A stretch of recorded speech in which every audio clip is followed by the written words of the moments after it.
Ito lang, kapag proud ba kailangan i-show mo? Or kunyari magpo-post ka, kailangan ba maging vocal ka para masabing proud ka sa partner mo? Hindi. For me, hindi.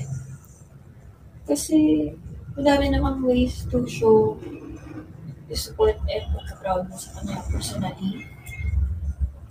Kasi, di ba lagi kong sinasabi, social media naman, fake.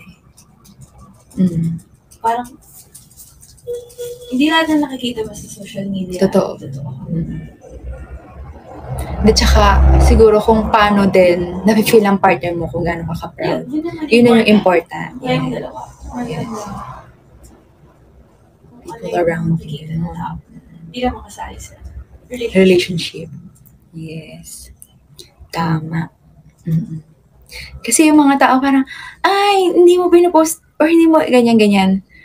Parang, hindi naman kailangan. Yun nga, parang for me, social media nga, parang, yun lang din yung way mo para din i-share mo din sa kanila yung, kung ano lang naman yung kaya mong i-share, ganun. Kung ano din yung nafe-feel mong i-share sa mga supporters mo or sa mga friends mo na gusto mo rin makakita nila.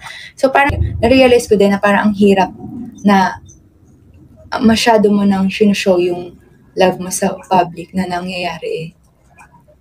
Minsan, nangingialam na, ganun.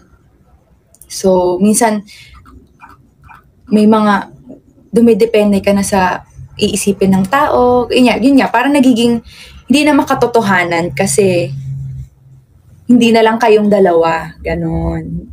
Kasi may ibang tao na sumasama sa desisyon.